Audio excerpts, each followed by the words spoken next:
Halo, Assalamualaikum warahmatullahi wabarakatuh. Perkenalkan, saya Rani Puspanitias, mahasiswi pendidikan luar sekolah, Fakultas Ilmu Pendidikan Universitas Negeri Yogyakarta. Nah, kali ini kita akan ngebahas tentang apakah aku sudah siap menikah. Kita bakal ngobrolin tentang apakah kita sudah siap berbagi kehidupan dengan orang lain, dan kali ini juga kita akan membahas tentang hal-hal yang berhubungan dengan pernikahan, tidak hanya persiapan pernikahan saja, tetapi juga tips dalam kehidupan dan seluk-beluk dalam rumah tangga.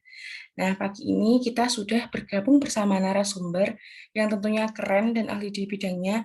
Beliau adalah Ibu Dr. Pujiani Fauziah, Magister Pendidikan. Beliau adalah dosen PLS UNY yang juga aktif di YouTube dengan channel Rumah Parenting Indonesia. Jangan lupa di-subscribe ya, teman-teman. Nah, beliau ini juga pernah mengampu mata kuliah pendidikan keluarga, jadi pas banget sama pembahasan kita kali ini. Halo, Assalamualaikum Ibu Puji, bagaimana kabarnya? Waalaikumsalam warahmatullah. Sehat, alhamdulillah Mbak Rani. Puasanya lancar ya, Bu?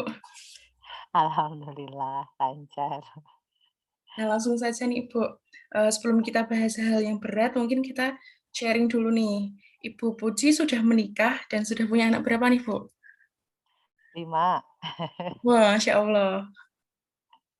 Nah, kalau boleh tahu nih, Bu, dulu cara Ibu menemukan pasangan, ketemu sama suami Ibu tuh, apakah melalui proses pacaran, ta'aruf, atau langsung nikah nih, Bu, tiba-tiba? Enggak lah, enggak langsung nikah.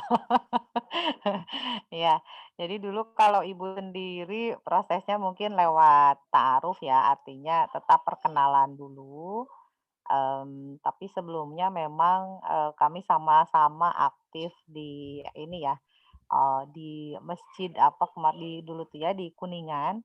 Jadi hampir samalah aktivitasnya. Jadi kalaupun nggak terlalu lama kenalannya, mungkin proses ta'arufnya hanya sekitar 2 bulan ya prosesnya itu. Tapi kan kita sudah, memahami karakter sama-sama di komunitas yang sama lah gitu. Jadi ketika proses sudah dikenalkan pun ya tetap kita harus kenalan, tahu karakternya seperti apa, gitu. Jadi proses ta'aruf nggak lewat pacaran atau langsung nikah juga enggak, tetap Ya. kenalan dulu. Nah, ini kan di dalam kehidupan kita, tentunya kita bakal ketemu banyak orang nih, Bu. Kayak misalnya Bu Puji di komunitas pun nggak hanya bertemu dengan suami Ibu yang sekarang. Nah, gimana sih, Bu, caranya atau Bu Puji dulu bisa yakin, nah ini nih orangnya, dan akhirnya memutuskan untuk menikah sama suami Ibu, gitu. Sebenarnya pas mau menikah juga, kayak kayak masih ragu-ragu ya, beneran apa enggak gitu.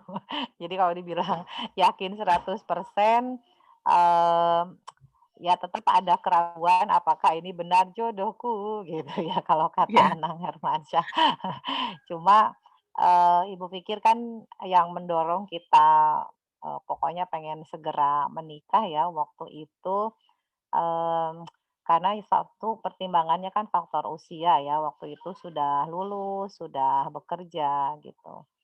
Kemudian, yang kedua selain faktor usia juga ya saya pikir karena sudah bekerja, sudah mapan, jadi akan lebih baik kalau bersegera menikah, bersegera menikah. Dan apa tadi, kalau kembali ke pertanyaan Mbak Rani terkait apa tadi, yang membuat kita yakin ya, ya sebenarnya mungkin ada beberapa pilihan, lalu ya kita coba sholat istikharah begitu, kira-kira mana yang terbaik, dan waktu itu mungkin jawabannya tidak seperti yang harus lewat mimpi ya, hanya lewat, keyakinan saja, rasa kita lebih mantap, lebih siap untuk menikah walaupun tidak 100%, jadi tetap ada keraguan bener atau enggak kayak gitu.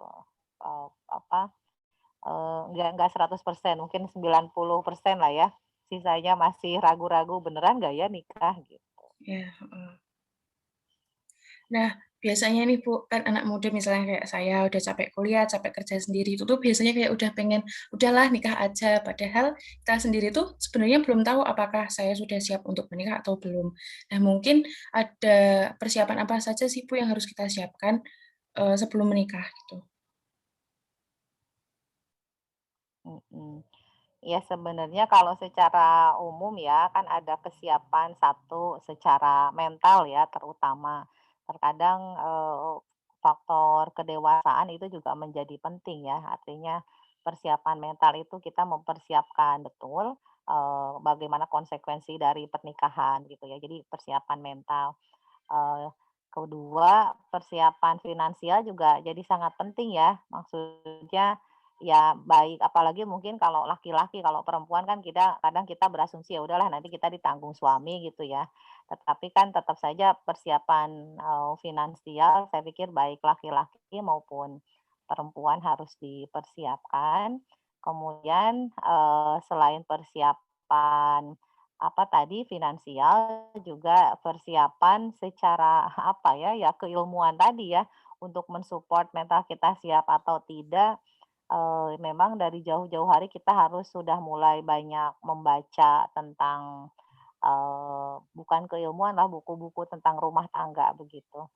Dan yang penting yang terakhir ya persiapan spiritual, artinya kadang segala ikhtiar, kita secara finansial sudah oke, mental juga siap gitu ya, persiapan lain juga oke, tetapi kadang, ya kita kembali kepada Tuhan Yang Maha Esa karena kadang jodoh itu kan rahasia ya. Jadi saya juga prosesnya nggak sekali lancar, ya beberapa kali juga baru ketemu dengan yang pas gitu. Iya.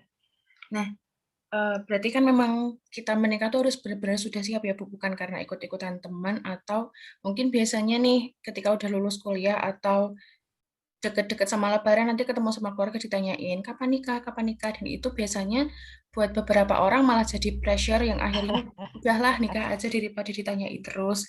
Padahal mereka juga belum tentu siap. Jadi, mungkin teman-teman yang mau menikah juga harus mempertimbangkan, persiapan-persiapan ketika ingin menikah. Nah, selanjutnya nih, Bu, mungkin ya karena menikah itu kan kita menyatukan 2 orang dan 2 keluarga juga, yang mana nanti mesti bakal ada konflik, apalagi karakter karakter dasar antara laki-laki dan perempuan itu berbeda. Nah, mungkin Ibu bisa kasih tips gimana cara kita memahami pasangan kita dengan karakter laki-laki dan perempuan itu yang berbeda? Iya. Kalau pengalaman sih dulu ya jauh-jauh sebelum menikah sebenarnya saya sudah senang baca buku-buku psikologi gitu ya. Dulu buku yang sering saya baca itu yang Men Are From Mars and Women From Venus gitu ya.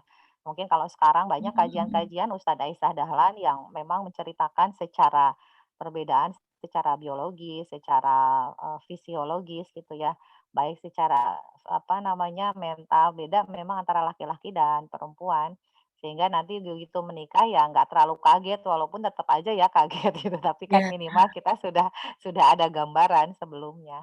Jadi ya, apa namanya, mungkin kalau yang, polanya seperti saya yang ta'aruf dan tidak terlalu lama, ya apa namanya, kita mensiasatinya, mengenal secara laki-laki, karakter laki-laki lah secara umum. Karena kan laki-laki juga kadang masing-masing punya karakter yang beda-beda juga gitu. iya, Ibu.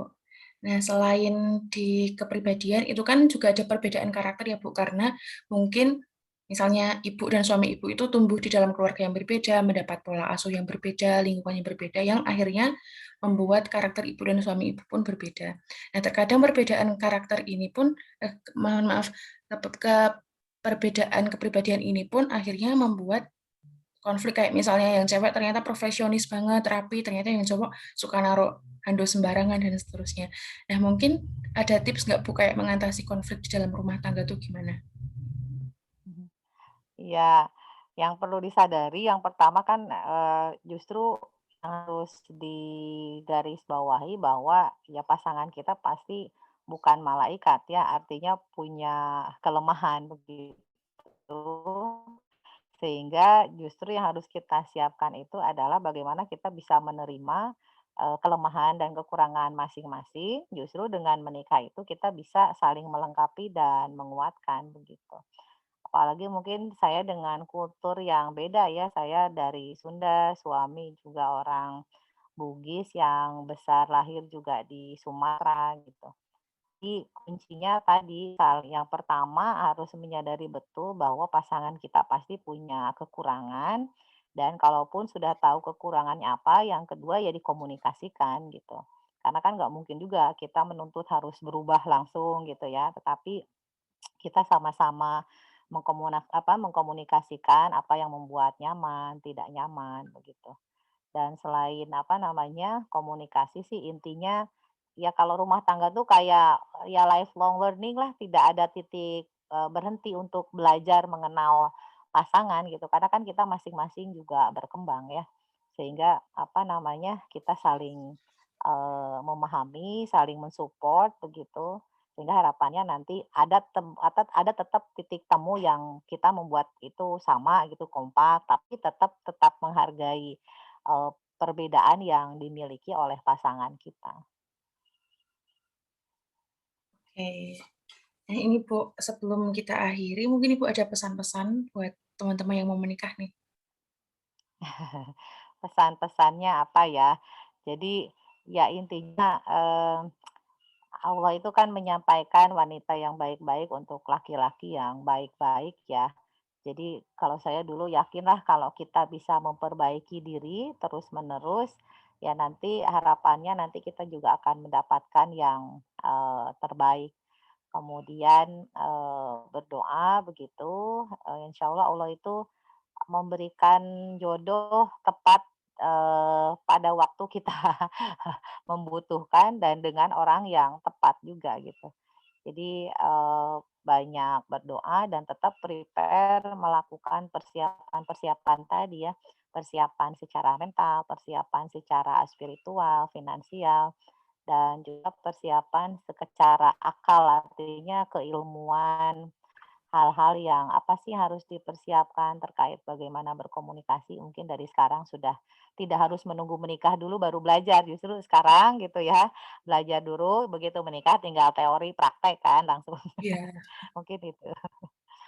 Oke, berarti, mungkin selain hal atau persiapan yang sudah disebutkan sama Ibu, kita juga, diri sendiri kita juga harus menanamkan bahwa tidak ada pasangan yang sempurna dan kita juga tumbuh di dalam keluarga yang berbeda, mendapat pola asuh yang berbeda, lingkungan yang berbeda, yang akhirnya, eee, mungkin cara penyelesaian masalah dari masing-masing kita pun akhirnya berbeda karena kita tumbuh di lingkungan yang berbeda, seperti itu ya, Bu. Dan mungkin jika ada konflik, hal yang pertama yang harus dilakukan yaitu berkomunikasi, karena nggak ada seseorang yang bisa baca pikiran kita dan kita pun nggak bisa baca pikiran seseorang. Jadi apa-apa mungkin harus Betul, dikomunikasikan, seperti itu.